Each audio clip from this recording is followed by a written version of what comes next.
I can't believe we're out here in Galveston. We're not even breaking a sweat, man. This is just amazing. Beautiful. We're crabbing, we're getting oysters, and having a great old time. Yeah. Hey, folks, Craig Levati here with the Houston Museum of Natural Science. I am joined by a very special guest. You're a member of Houston media royalty. You are.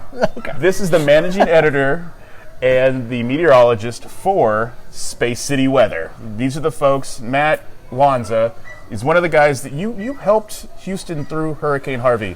You and your cohort, Eric Berger. We all got through it together somehow. You helped us get through Hurricane Harvey.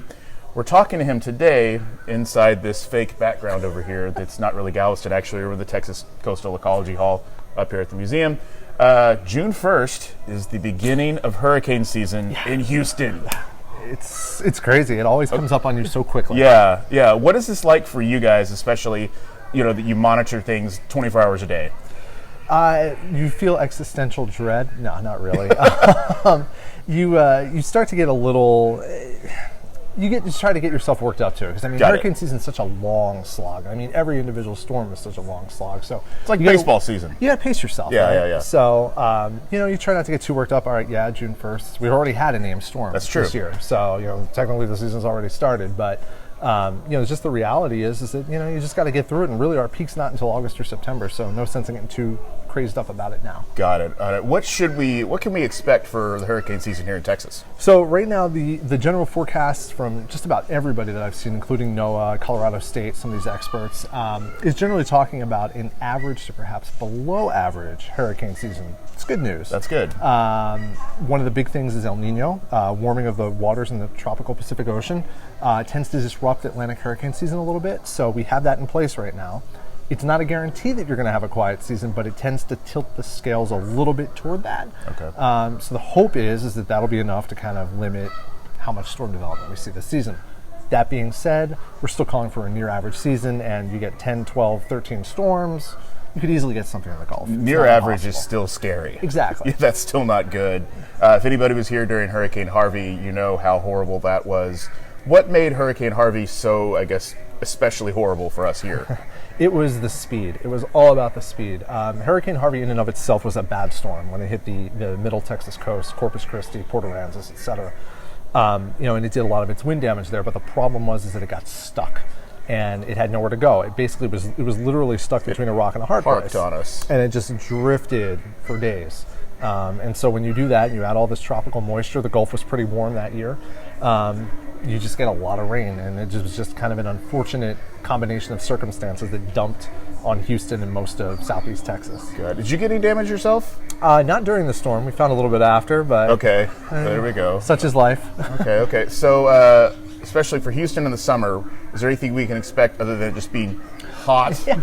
Is there anything else we have going on you can think of? Any prognostication? Yeah, I always enjoy being asked, what's summer going to be like in Houston? That's the easiest question to answer. It can't be wrong. Yeah, pretty much. No, it's been a lot wetter though lately. I've noticed the humidity's been a little bit nastier. So it's been very, very humid to start the year. Summer's kind of kick-started with a bang. We've had a lot of 90-degree days already. We're going to have more going forward.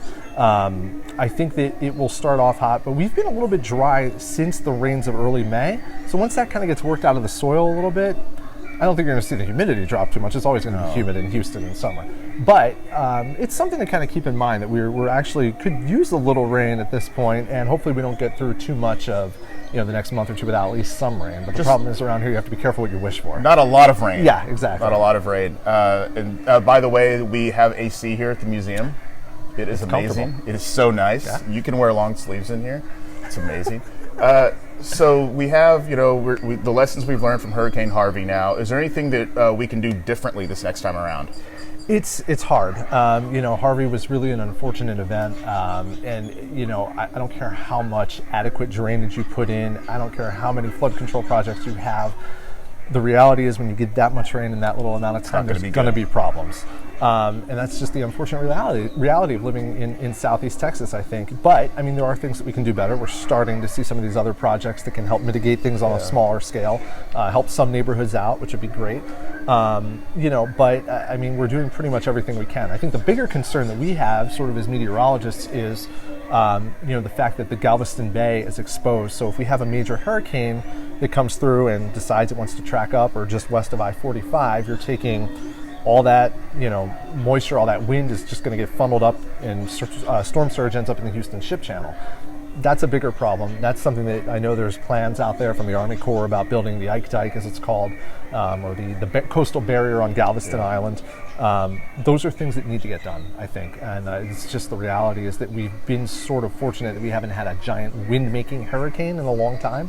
And that's something that could easily happen at any point. So we just kind of have to be ready for that. Yeah, that doesn't make me very excited about them possibly moving the battleship Texas over there. Yeah, because it's like we're gonna spend $35 million to save the battleship, and then hurricane's gonna come through.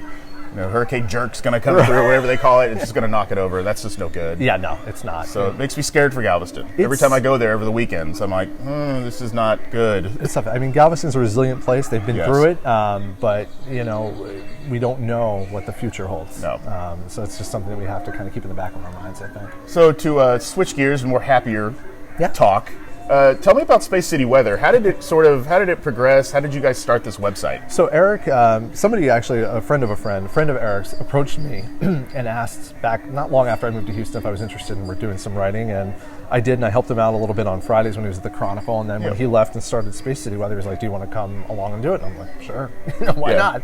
I used to be a broadcast meteorologist, so this sort of thing is kind of in my blood a little bit. I like communicating weather information, and I think we're sort of seeing that the future of how we communicate weather information is changing, and there is room for a thing like an online blog that caters to a specific community like Houston. It just so happens that we have a lot of weather here, so we ended up kind of getting a lot of loyal followers that kind of stuck with Eric for a long time. And then during Harvey, it just sort of went to another level. And it became something that was sort of a side project, and now we kind of feel it's a responsibility. Yeah.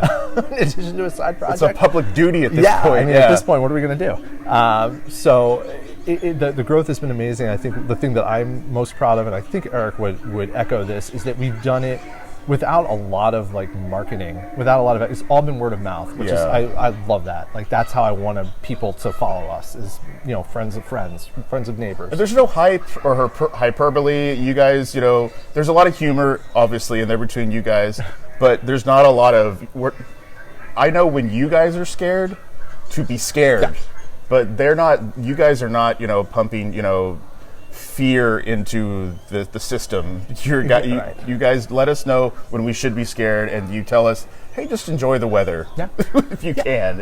It's just another storm. That's just been a personal philosophy of mine for whenever I started. Is that look, you're not going to take me seriously if I'm going to hype everything up. So I want you to know that when I'm serious, you need to be serious about it. And I think that marries well with what Eric's always thought, and it just works out great. We've got good teamwork, good chemistry, and it works out well. Do you guys have a weather office that you guys work out of, like a Batman lair type thing? No, I wish that would be pretty cool. Separate houses, I guess. Separate Yeah, no, we work separate. We communicate pretty regularly, but we do our own thing. We both have day jobs, and this is sort of like to call it our side hustle, but like we said, it's become a little bit more than that. So. Yeah, well, we're hoping that this summer that the only thing you have to do is just tell us how hot it is. Yeah. We hope you don't have to be telling us about how horrible this hurricane's going to be that we're possibly getting. We don't want that. On that end, August 13th, you and Eric will be here for a special lecture about Space City Weather and just talking about all things weather related here in town. We scheduled it for August 13th, just on the chance that there might be a hurricane then maybe possibly it'll be a really good tie-in, but hope not. Hopefully not. Let's not have that. I'm not wishing that on anybody, but I'm glad that we have these guys here in Houston. Thank you. Yeah, no, it's our pleasure. You guys do amazing work, and can you do anything about making it colder, or do you come to HMNS? Come to yes, we have AC here. So. We're gonna get back to shucking some oysters, so. That's gross. You're not supposed to eat oysters right now. I'm not wearing the pants for that, so. No, neither am I. All right. Thanks, folks. Thank you.